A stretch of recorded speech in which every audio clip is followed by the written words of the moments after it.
Hey, what up everyone? I'm Sinnycool, and this is Gems of And War. today we have Pharos-Ra and the Soulforge, so I'm going to be going over some soul farming teams for 2022 and also discuss the state of soul farming in 2022. But yeah, we have him in the Soulforge. He's probably the best thing in here right now. The Doomed Crossbow, also pretty notable, and your rally. But 24 blue, brown, purple, guitar, divine, undead, transform yellow gems to purple, deal damage to an enemy boosted by my souls, give 20 souls.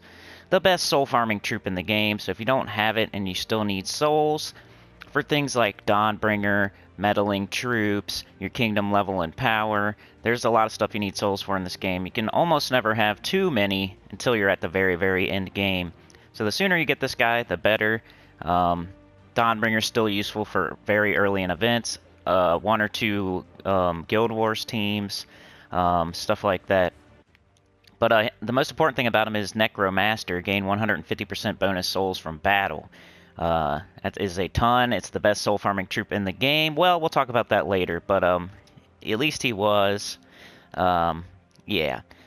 First thing you want to do when you're soul farming is you want to go check out. You want to make sure you got your pets, your Moon pet, fully ascended if possible. That's one of the first pets you really want to get fully ascended in this game, is your Moon, because it gives you an extra 5% bonus to souls, which I know isn't like a ton, but it does help, and it does it for every single battle in the game, so why not get an extra 5% souls for every single battle in the game? Other than that, the other thing is your armor. You want to have it on your soul percentage armor. But you go up here, go to armor bonus.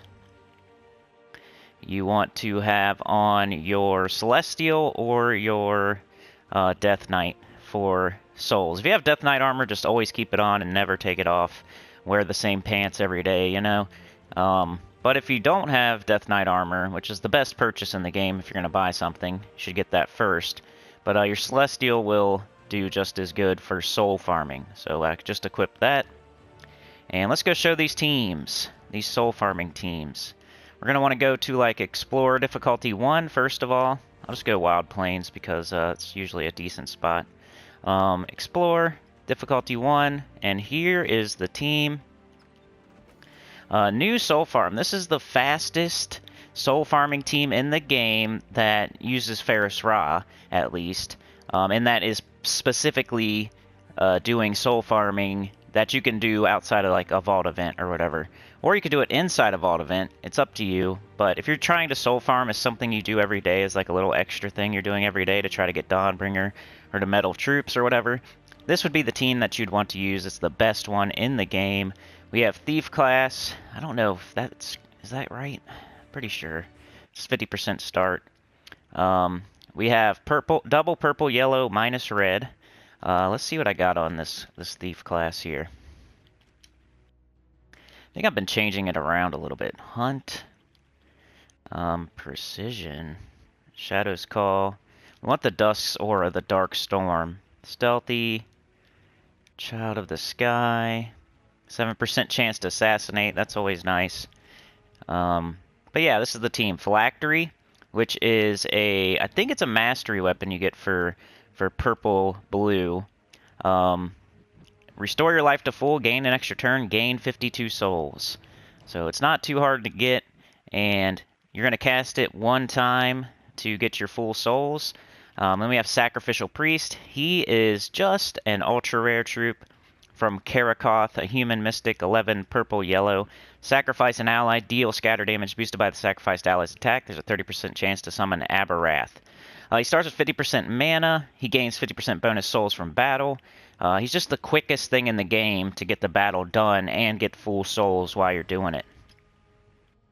Pharos-Ra we've already talked about. We have him on the team for Necromaster. Any good soul farming team is going to have Pharos-Ra on it. And then Leprechaun just to get everybody up. An empowered exploder. So that'll be what you're casting first in this team. So let's go to battle. I'll show a few battles with it. I'll show you how much souls you can get per battle, how quick it is. And then I'll show you another team. And then I will discuss like the state of soul farming in 2022. So first of all, we're going to want to do our Leprechaun. which hopefully would get up your Sacrificial Priest. It did not, but it's okay. Let's do that. And we cast this, and we cast this on that. Boom, they're dead. Pretty quick, and a lot of the time you'll get up your Sacrificial Priest off that Leprechaun. But souls, 306 souls per battle, which is pretty good because we can get like 1,000 souls a minute at least. The battles are very quick. Let's do it again here. Alright, let's get this red out of here. And then, let's grab this brown, why not? And there's a bunch of purple down here, why not? Boom, battle is over. Nope, what are you doing? I sacrificed my hero because he has the most attack on my team, but, or no, he doesn't, but it just lands on him. So when I cast Sacrificial Priest, it lands on my hero, because I'm on PS4, so it's the easiest thing, the fastest thing, but you could sacrifice your Sacrificial Priest because he has more attack. But you always want to cast this first to get max souls. As you can see at the top, I got 120 out of 120. Then we cast Sacrificial Priest, it just lands on my hero, so I just sacrifice him because the battle will be over. And we're getting like over 300 souls per... There's other teams that get like more per battle, but they take longer. It's not more per hour or anything, so I don't want to hear it. This is the fastest one in the game. But the other team can do other things that are pretty cool, so it is notable. But as you can see, these battles go by pretty quickly. The souls will add up, and you'll get however many per minute. Nice, it's going perfectly. That first battle was the only one where it didn't go perfect. But boom, you see how quick that battle is? It's like a Rowan, pretty much. And you just keep going like this for however long you decide you want to do it. Just do a little bit every day, maybe do like 30 minutes a day or something. That's what I would recommend. If you don't get them up, just grab some purple or yellow real quick. It's going to happen every once in a while. Still, the battle goes pretty quickly. But, yeah. Are 306 souls per battle, which definitely adds up. These battles are getting over with in like 10 seconds or less, so you can do like 6, 7, 8 battles a minute, so you're getting almost 2,000 souls per minute or something like that. So that is the best soul farming team in the game. That's what you'd want Pharos-Ra for. But let's check out the other one. The other one is, I forget which, maybe Galvania, I think. We'll go to Explore. We'll go to Difficulty 5. The difference with this team is you can do Difficulty 5, so you're going to get a little bit more gold, a little bit more myth stones, better chance at different tokens, and you get 2 trophies per battle. If Difficulty 5 is the first place, you can get 2 trophies. So let's show this team. Another soul farming team. The 2021 Judge of the Dead team. It's pretty much the same exact team, except for we're switching Phylactery down 1 slot, and we're using Judge of the Dead instead of Sacrificial Priest. But let's get into this. Hopefully I can remember how to do this one. I don't use it very often because it's not the best, but it is pretty good. Alright, so definitely Leprechaun first, like always. Now we're going to want to get up our Phylactery and our Judge of the Dead, so we need to do that. So grabbing this purple will probably do it. There we go. And we're going to cast Phylactery. We have 100 out of 100. You see already it's not as many souls there. And then we're going to cast this. And it should be able to one-shot. I think he does damage based on your souls. And we have 100 souls. So that's pretty cool. This one only gets 255 per. And it's slightly slower. Just very slightly slower. And but it can do Difficulty 5. Explore. So let's show this one a few times. We got Archmagus class for that extra purple, that 50% start. We'll check out the banner after this battle. So it is Leprechaun, it is Phylactery, it is Judge of the Dead. Boom, they're dead. 100 out of 100. And 255 souls. And our banner is double blue, brown, minus yellow. So let's do a couple more with this team, and then we'll discuss like what is the state of soul farming in 2022. Alright, let's do Leprechaun. Looks like we need to grab some purple or brown, or let's do that. We gotta cast Phylactery or else we're not gonna get to 100% souls there. So we gotta do that. And we get an extra turn, boom. Battle over. So it's just a second slower than the other team, and it gets slightly less souls per battle. And, it's just, if you're going for just max souls per minute per hour, then you want to do the Sacrificial Priest team. But if you want to get a little bit more different tokens, a little bit more myth stones, a little bit more trophies or whatever, you can do this team instead if you would like. Or maybe you have Judge of the Dead but not Sacrificial Priest or something. Like, that would be another good reason to use this team instead. Grab some purple. Cast our Phylactery. Cast Judge of the Dead. Battle over. 50 less souls per battle, but still pretty good. Probably the second best soul farming team in the game that uses Pharos-Ra. Alright, let's discuss the state of soul farming in 2022, which started in 2021, actually. The new kind of best way to soul farm is during a vault event using Ironhawk. Definitely rivals this. So you're gonna get a lot of souls from vault keys and soul gnomes and nomapaloozas and just pity keys, just doing your Ironhawk thing. So a lot of people are saying nowadays that the Ironhawk team is the new soul farming team during vault events, at least. So, it's just because you get so many vault keys, you're going to get so many soul gnomes, you're going to open those vault keys, you're going to get souls, and you're also getting a bunch of other stuff while you're doing it. And just this being put into the game, maybe it's not the way to soul farm, but you're getting so many other souls while you're getting vault keys and orbs and stuff, that it kind of makes the Pharos-Ra kind of been dropping down in the top 10. So it's worth discussing because Pharos-Ra is in the soulforge right now. Pharos-Ra is the best soul farming troop in the game. But ever since this Ironhawk deal, ever since Nomapaloozas, ever since like pity keys and vault events with Ironhawk came into the game, Pharos-Ra's been falling down the top 10 to where he's pretty much borderline top 10 these days. If you can get 2 Ironhawks, now that's harder to get than 1 Pharos-Ra, of course. But if you can get 2 Ironhawks, which you want to get, not even for soul farming purposes, just for vault key purposes, you are, it's definitely a high priority to get 2 Ironhawks, probably higher than Pharos-Ra. But it's easier to get Pharos-Ra than 2 Ironhawks, of course. But ever since this little method came into the game during vault events, it's become less and less important to have Pharos-Ra and to soul farm. Still an important thing, still worth doing, and all that, but just like passively getting souls during a vault event has made it to where there's just more souls available all throughout the game. Now we're only getting 10 per battle here, but this is not when you would be doing it. You would be doing it during a vault event, and if we go do like a vault key, maybe we can get some just show you like. There's so many more like vault keys available in the game right now that there's so many more soul gnomes and all that. So maybe we can get a soul gnome here, and I could show you what I'm talking about. But yeah, that's all I'm talking about when I'm saying like the state of soul farming in 2022 is a little bit different, because Pharos-Ra has become a little less desirable, a little less important if you have 2 Ironhawks, which I know isn't easy to get. And if we're talking about Pharos-Ra, we're talking about people that are lower level. They probably don't have Ironhawk and whatnot.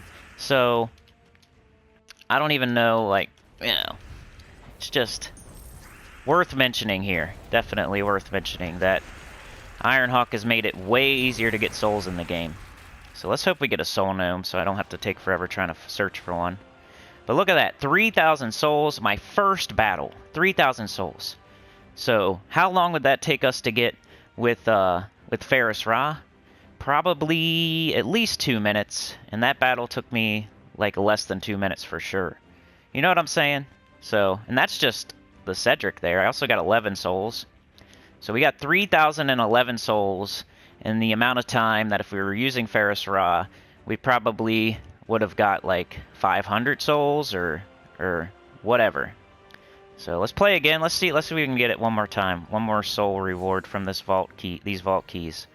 Plus, while you're doing Gnome-a-paloozas, while you're doing the vault, you're like running through so many gnomes back to back to back to back that you're gonna get soul gnomes too.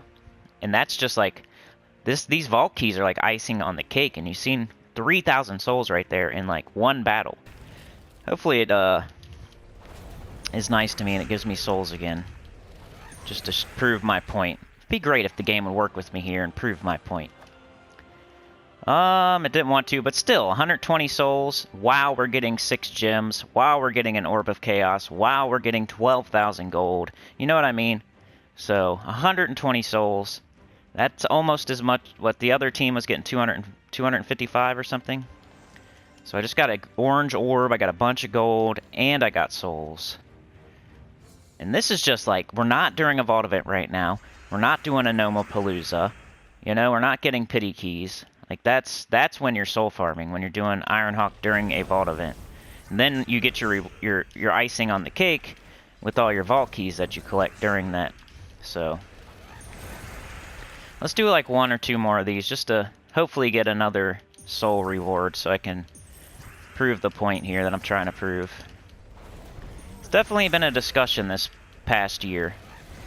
That Pharos-Ra is definitely falling out of the top 10 because of this. Gnome-a-paloozas and stuff.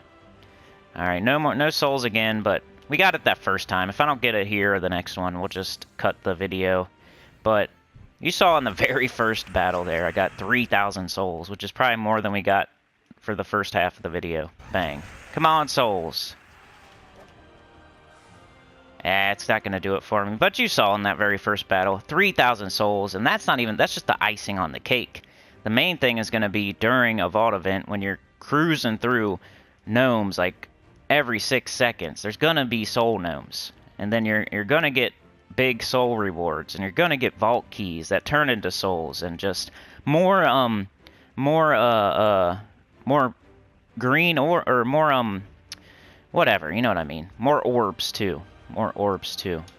So, yeah, that's basically all I really wanted to talk about. Ever since Gnome-a-paloozas and Ironhawk came into the game, soul farming's been a lot easier, just kind of passively while you're doing the vault event. There's just more souls flying out of the game, so that just kind of brings Pharos-Ra kind of almost out of the top 10 there. But he's still worth getting if you're very early in the game. And you still need Dawnbringer, you still need the Metal Key troops, you still need souls for leveling troops to do your kingdom level and power. Still definitely like a top 15 troop, Pharos-Ra, but like I said, recently he's been getting less and less important the further you get into the game, and the more, once you get Ironhawks, you know, you're better off just waiting for a vault event and going super hard in the vault event than you are like doing soul farming with Pharos-Ra. You could do both though and just turbo it, but that's a good idea too, I feel. But yeah, before we go, I want to say, everybody, please pray. Please pray for the new center. We have a new center. You need to pray for Matthew Hunter. Is now one with the choir. Hit that join button, the link in the description. I really, really appreciate it, Matthew. Please pray for Matthew. He is now a sinner. Shout out to you. I really, really appreciate it. It's dollars instead of pennies. He did bring Sexy back. We were at the Sexy 60, but then we lost some people, and now we're back to the Filthy 50. So he was Justin Timberlake for a second, bringing Sexy back. But if anybody out there also would like to join up, it really, really helps. It's dollars instead of pennies. I only get pennies for the ads. And becoming a member for only $2 helps a ton. You get a shout out like this. You get cool badges that level up, like Gems of War themed badges. Like you'll start as like, you know, you'll level up to a Harpy Mage, and then eventually you'll level up to like a Reaper or Ishtara, Dragon God, or Heart of Rage, and stuff like that the longer you're a member. You get special emojis, like our Poop Train emoji, our Clues the Video Game emoji, our Gems of War themed emojis that you can use in like the live streams and stuff. And then there's Tier 2, Tier 3, you get videos early and ad-free in Tier 2, and then Tier 3 you can suggest a video, and I have to make the video within that month for you. So that's $9.99 Tier 3. All of them are like as low as I can make it. Tier 1, that's the cheapest I can go, $1.99. Tier 2, cheapest I could go, $4.99. Tier 3 was the cheapest, you know, $9.99. I did the cheapest I could. So not being greedy here. Just if you want to support the channel, I'd really appreciate it. If you want to become one with the choir, would really appreciate it. We have an awesome group of choir members, singers, and welcome Matthew. Welcome. But yeah, that's it for today. Please like, share, subscribe. Consider joining. It helps a lot. Tell your guild about the channel. Comment below. And I will see y'all next time. Peace.